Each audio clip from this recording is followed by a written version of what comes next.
الحمد للہ وکفا وسلام علی عبادہ الذین اصطفیٰ اللہم صلی علی سیدنا محمد وعلی آل سیدنا محمد وبارک وسلم۔ گزشتہ مجلس میں یہ عرض کیا تھا کہ حدیث شریف میں آتا ہے، ام المومنین حضرت ام سلمہ رضی اللہ تعالی عنہا روایت کرتی ہیں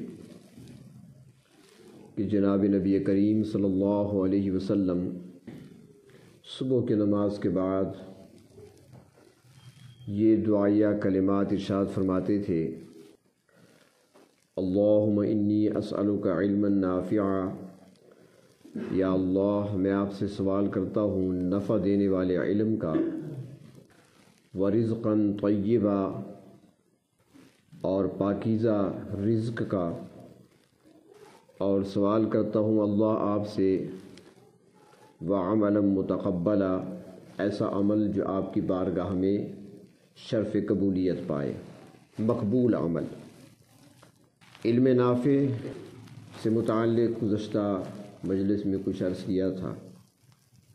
دوسری چیز جو مانگی گئی ہے اس دعا میں ہے وہ ہے رزق طیب۔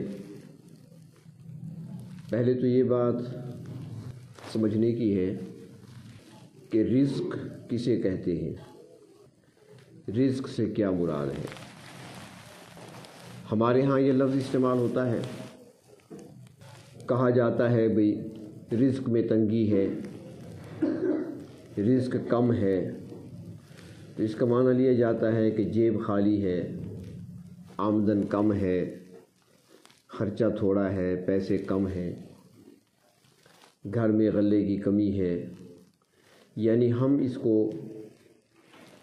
نقدی کی صورت میں یا کھانے پینے کی چیزوں کے بارے میں اس لفظ کو استعمال کرتے ہیں، رزق۔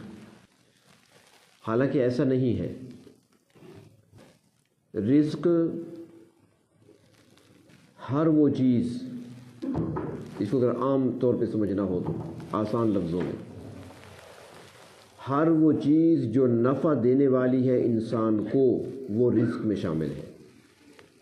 ہر وہ چیز جو انسان کے لیے نفع مند ہے وہ رزق ہے۔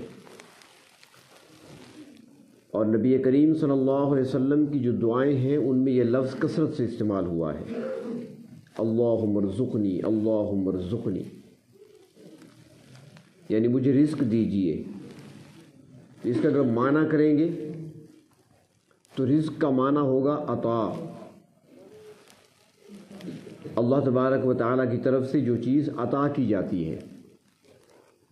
اللہم ارزقنی، مجھے رزق دیجئے، معنی کیا ہوگا؟ مجھے عطا کر دیجئے۔ مثلا دعا ہے اللہم ارزقنی شہادتاً فی سبیلک، اپنے راستے میں اللہ مجھے شہادت کی موت عطا فرما دیجئے۔ لفظ وہی ہے، اللہم ارزقنی، مجھے رزق دیجئے، مجھے عطا کر دیجئے، مجھے نصیب فرمائیے، یہ معنی ہوگا۔ تو ہر نفع دینے والی چیز وہ رزق میں شامل ہے، چاہے وہ لباس ہو، چاہے وہ رہائش کے لیے مکان ہو، چاہے وہ کھانے پینے کی اشیاء ہو، چاہے وہ دوسری ضرورت کی چیزیں ہوں، ہر وہ چیز جو انسان کی ضرورت ہے اور انسان کے لیے نفع مند ہے اس کو رزق کہا جاتا ہے۔ یہ میں عرض اس لیے کر رہا ہوں کہ یہ جو دعائیں ہیں نا، مسنون دعائیں، وہ ایک جملہ کہا جاتا ہے نا کہ کوزے میں دریا بند کرنا۔ اللہ کے محبوب صلی اللہ علیہ وسلم نے مختصر دعاؤں کے اندر کیا کچھ بند کر رکھا ہے۔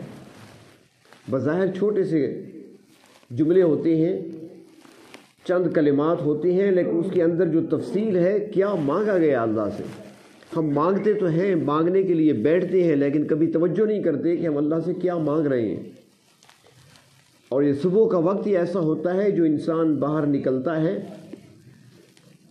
نماز پڑھ کر، ناشتہ کر کے، جب وہ گھر سے نکلتا ہے تو کوئی علم حاصل کرنے کے لیے نکلتا ہے، کوئی روزی کمانے کی خاطر جاتا ہے گھر سے باہر، کوئی دوسرے کسی اور کام کے سلسلے میں ملازمت ہو یا کوئی اور کام، اس سلسلے میں گھر سے نکلتا ہے۔ تو یہاں پر پہلے یہ دعا سکھا دی، پہلے اللہ سے مانگ رہے ہیں اللہ اگر میں علم حاصل کرنے جا رہا ہوں تو مجھے علم نافع عطا کرنا، ایسا علم جو نفع دینے والا ہو۔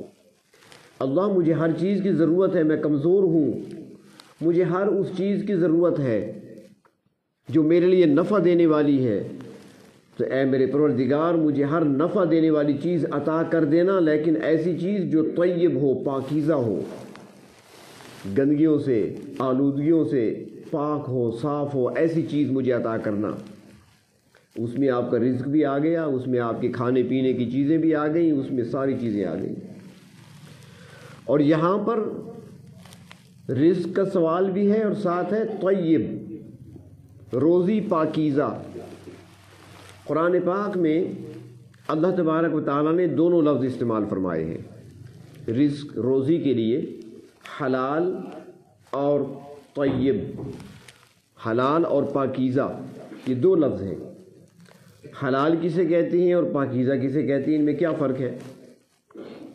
تو حلال ہر وہ چیز جس کو شریعت نے جائز رکھا ہے وہ حلال ہے، ہر وہ چیز جس کو دین اسلام میں جس سے روکا گیا ہے وہ حرام ہے۔ موٹی سی بات ہے، جس چیز کو اسلام نے جائز قرار دیا وہ حلال ہے، جس کو ناجائز قرار دیا وہ حرام ہے۔ تو اب یہ حلال تو آسان ہو گیا کہ جس چیز کو جائز قرار دیا وہ حلال ہے، لیکن طیب سے کیا مراد ہے؟ پاکیزہ۔ یہ طیب کا جو درجہ ہے یہ حلال سے اوپر کا درجہ ہے، یعنی روزی حلال بھی ہو اور پاکیزہ بھی ہو۔ اور یہ روزی حلال کا کمانا، محنت کرنا، اسے عبادت میں شمار کیا گیا ہے۔ فرائض کے بعد، نماز روزے کے بعد جو چیز فرض ہے وہ رزق حلال ہے۔ رزق حلال محنت کرنا، مشقت اٹھانا، محنت کرنا، اس کو حاصل کرنا، ہاتھوں سے کمانا۔ انبیاء علیہ السلام بھی اپنے ہاتھوں سے کمایا کرتے تھے۔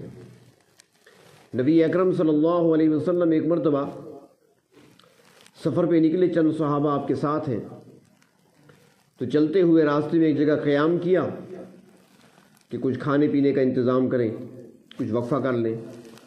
تو ٹھہرے، وہاں پر ایک بکری ان کے پاس تھی، تو آپ نے فرمایا کہ کام تقسیم کر لو۔ ایک نے کہا کہ میں اس کو ذبح کروں گا، یہ میرے ذمہ ہو گیا۔ دوسرے نے کہا اس کی کھال میں اتاروں گا۔ تیسرے نے کہا اس کا گوشت، اس کی بوٹیاں میں بناؤں گا۔ ایک اور تھا، اس نے کہا آگ میں جلاؤں گا۔ ایک نے کہا میں اس کو پکاؤں گا۔ اللہ کے رسول نے فرمایا کہ میں جنگل سے تمہارے لیے لکڑیاں لے کر آؤں گا۔ انہوں نے عرض کیا یا رسول اللہ صلی اللہ علیہ وسلم آپ کیا فرما رہے ہیں؟ ہم خادم ہیں، غلام ہیں، ہم حاضر ہیں، یہ کام ہم کریں گے، آپ کیوں کریں گے؟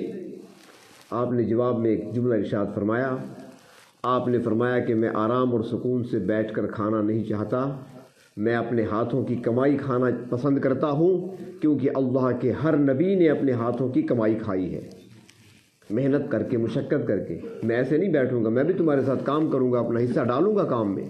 تو آپ لکڑیں چن کر لائے، ان لکڑیوں پر آگ جلائی گئی اور پھر اس کے بعد سالن اور یا گوشت تیار کیا گیا۔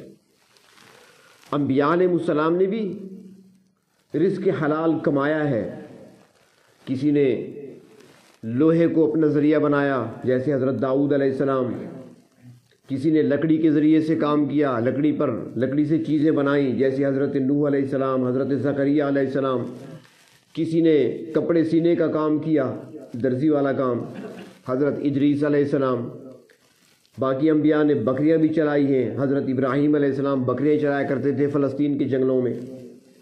تو انبیاء علیہ السلام نے محنت کی ہے اور اپنی امت کو بھی یہی سکھایا کہ رزق حلال تمہاری باقی عبادتوں کے بعد یہ عبادت ہے، لیکن ایسا نہ ہو کہ باقی عبادتیں پیچھے رہ جائیں، نماز نہ چلی جائے، روزہ نہ چلا جائے۔ وہ عبادت ہے، لیکن یہ عبادت تو ہے رزق کمانا، لیکن ان عبادات کے بعد ہے، فرائض کے بعد یہ فرض ہے۔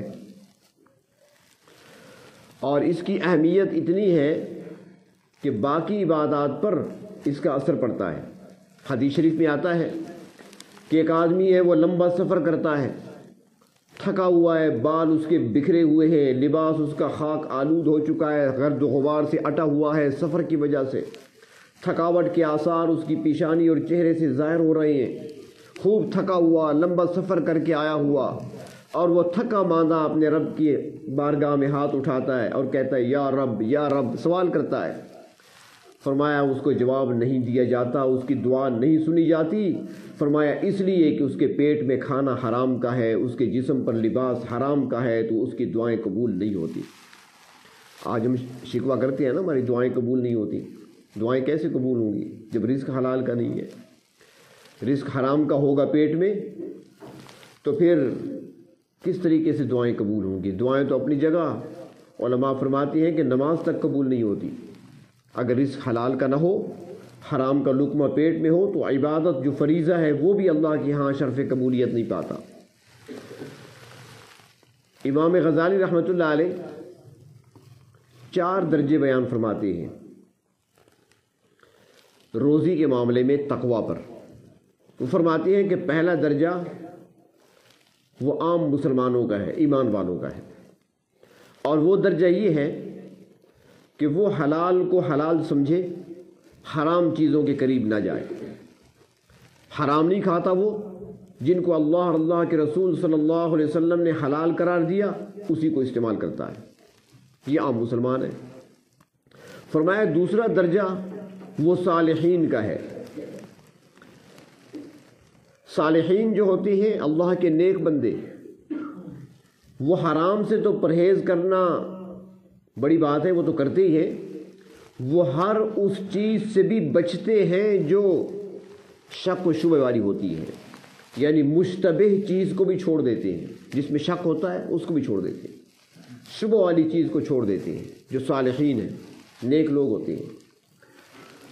اور جو فرمایا کہ تیسرا درجہ ہے، وہ فرمایا کہ وہ لوگ ہیں جن کو اتقیاء کہا جاتا ہے، متقی، حقیقی متقی بندے اللہ کے۔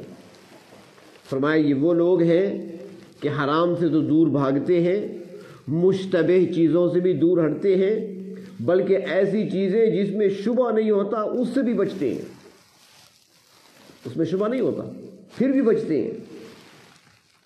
امام اعظم ابو حنیفہ رحمۃ اللہ علیہ کے بارے میں آتا ہے، ایک مرتبہ انہیں پتہ چلا کہ کوفہ میں ایک بکری چوری ہو گئی، بکری چوری ہو گئی، کسی نے چرا لی ہے۔ اب ظاہری بات ہے کہ جب بکری چوری کی ہے کسی نے تو وہ چوری کرنے والا اسے کسی قصاب کے ہاتھ فروخت کرے گا، اور وہ قصاب ذبح کر کے گوشت اس کا بیچے گا۔ تو جب پتہ چلا ان کو تو انہوں نے پتہ کیا کہ بتاؤ مجھے بکری کی طبی عمر کتنی ہوتی ہے۔ انہوں نے بتایا کہ اتنے سال بکری کی عمر ہوتی ہے، 10 سال بتائے شاید۔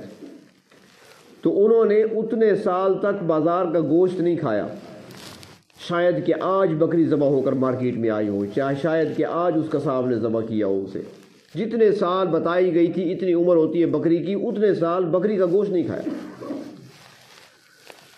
یہ متقی لوگ ہیں کہ حضرت ذنون مصری رحمۃ اللہ علیہ بزرگ گزرے ہیں، بہت بڑی شخصیت ہے، اولیاء میں ان کا بڑا مقام ہے، ان کا بڑا نام ہے اولیاء کی فہرست میں۔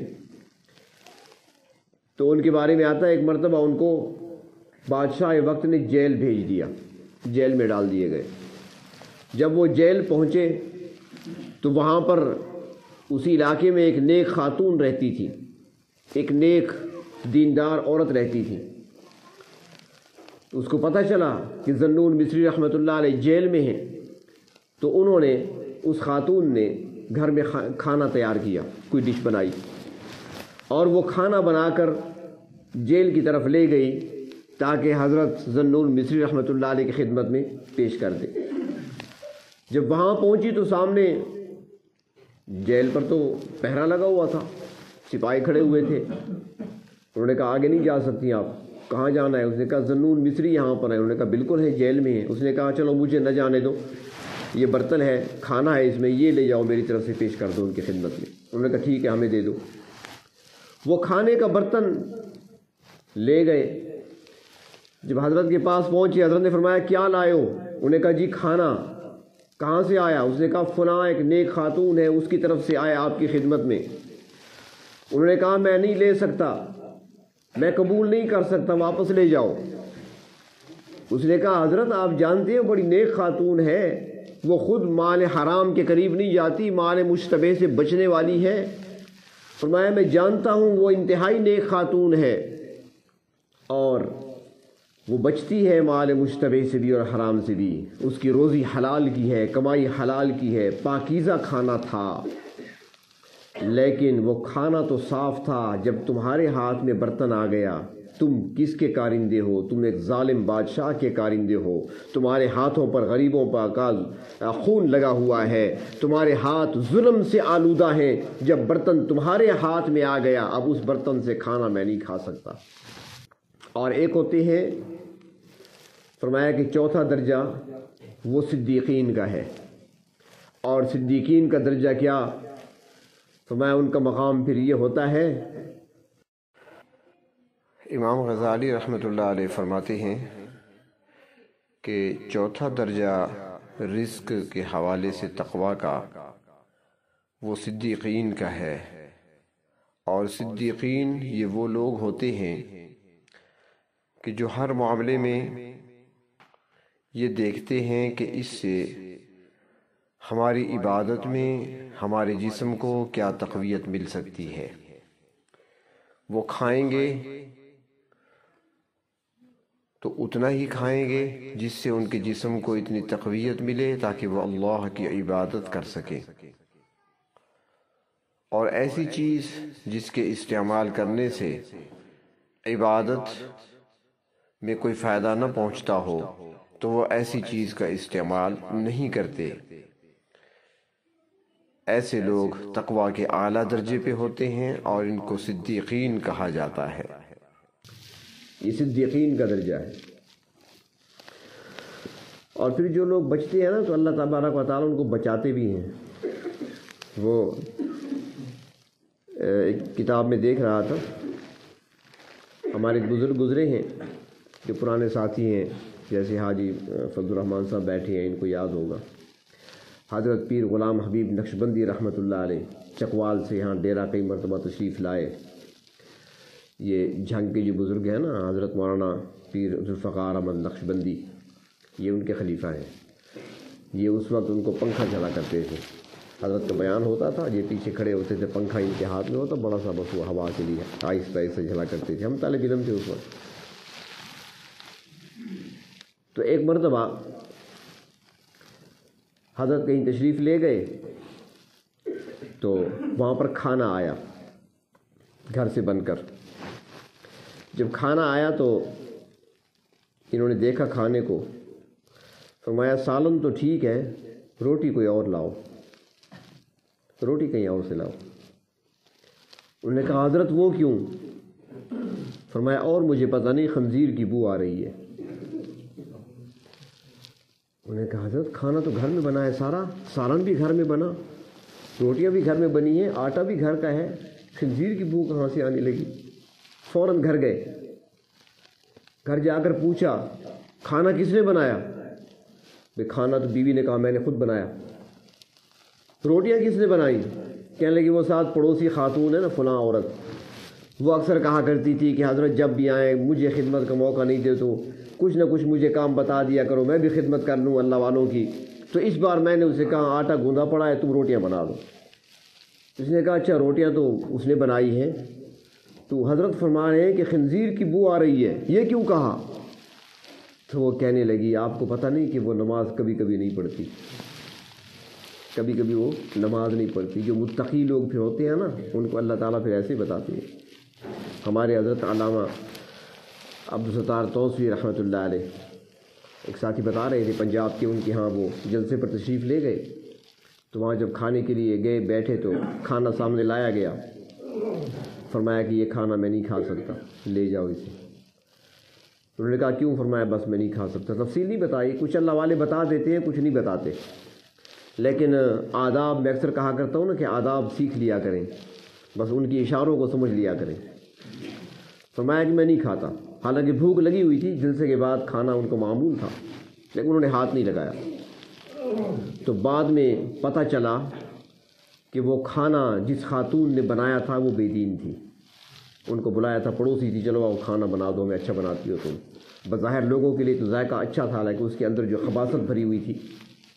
تو اللہ تعالیٰ نے فرمایا حلال بھی ہو پاکیزہ بھی ہو، حلال اور طیب. اب تو سمجھ آ گئی ہوگی کہ پاکیزہ بھی ہو اور حلال بھی ہو، وہ چیز کھاؤ. اور طیب پاکیزہ کیا ہوگا؟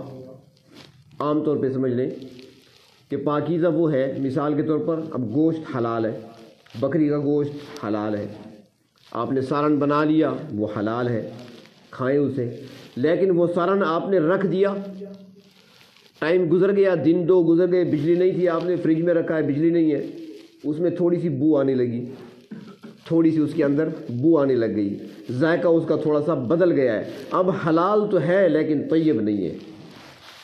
اب وہ حلال ہے، آپ کھا سکتے ہیں، لیکن اب وہ طیب نہیں رہا، اب وہ پاکیزہ نہیں رہا.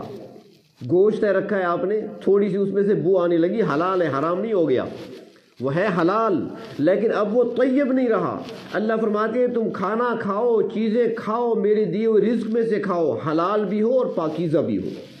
یعنی ہر وہ چیز جو انسان کے جسم کے لیے یا انسان کی روح کے لیے نقصان کا باعث بن سکتی ہے، اللہ نے اس سے روکا ہے. اب بتائیں ماں سے بڑھ کر محبت کرتے ہیں کہ نہیں بندوں سے؟ گوشت ہے، تھوڑی سی بو آنے لگی، اب وہ حلال ہے، کھایا جا سکتا ہے، لیکن اب صحت کے لیے وہ نقصان دہ ثابت ہو سکتا ہے، اس کی وجہ سے صحت آپ کی خراب ہو سکتی ہے. تو جب صحت پر اس کا برا اثر پڑ سکتا ہے تو فرمایا اب اسے نہ کھاؤ، پاکیزہ نہیں رہا. ہاں اگر تمہاری مجبوری ہے، کوئی اور چیز تمہارے پاس نہیں ہے پکانے کو، کھانے کو، تو پھر اب یہ حلال تو ہے، کھا سکتے ہو، لیکن چونکہ اب پاکیزہ نہیں رہی اس لیے بہتر یہ ہے کہ اس کو چھوڑ دو. تو اب بندہ کتنی اہم دعا کر رہا ہے پروردگار عالم سے صبح صبح اور روزانہ، اللہم انی اسألک علما نافعا ورزقا طیبا. اللہ مجھے پاکیزہ روزی عطا فرما، ایسا رزق مجھے عطا فرما جو میرے جسم کے لیے بھی مفید ہو، میری روح کے لیے بھی مفید ہو، جس میں میرے جسم کو بھی نقصان نہ پہنچے، میری روح کو بھی نقصان نہ پہنچے، میرے اعمال کو بھی اس سے نقصان نہ پہنچے. ایسی روزی مجھ کو عطا فرما دیجئے. یہ بندہ صبح صبح جب سوال کر کے اللہ سے مانگ کر گھر سے نکلے گا تو پھر کیا خیال ہے حرام اس کی جیب میں آ سکتا ہے؟ اللہ کے محبوب نے کتنے معمولی سے جملے سکھا دیے کہ صبح پڑھ لیا کرو، اللہم انی اسألک علما نافعا ورزقا طیبا وعملا متقبلا. عمل بھی وہ ہو جو اللہ کی بارگاہ میں قبولیت پا سکے، مقبول عمل، اور روزی ہو، رزق ہو تو وہ طیب ہو، صرف یہ نہیں کہ حلال، پاکیزہ ہو، اس میں کسی قسم کا کوئی شک و شبہ نہ پایا جاتا ہو. اور جب اس قسم کی روزی انسان کو ملے گی اور وہ اس قسم کی حلال اور طیب چیز پھر جب استعمال میں لائے گا، چاہے وہ کھانے کی چیز ہو، چاہے وہ پہننے کا لباس ہو، چاہے وہ ضرورت کی دوسری چیز ہو، جب وہ حلال اور طیب اس کے پاس آئے گا تو پھر اس کی عبادت کا مزہ بھی اور ہوگا، اس کی عبادت کے اندر پھر لذت بھی اور ہوگی. جو اللہ کے نیک بندے تھے وہ تو بڑی احتیاط کیا کرتے تھے، وہ اپنے لمحات کو بڑا قیمتی بنایا کرتے تھے، ایک ایک لمحے کو ضائع نہیں ہونے دیتے تھے، ایک ایک منٹ قیمتی سمجھتے تھے کہ ہمارے پاس امانت ہے، یہ چلا گیا تو پھر واپس نہیں آئے گا، یہ گھنٹہ جو گزر گیا وہ گزر گیا، وہ گھنٹہ واپس نہیں آئے گا، پھر اگلے گھنٹے آئیں گے، نہ معلوم زندگی کے کتنے گھنٹے باقی ہیں، لیکن جو گزر گیا وہ گزر گیا.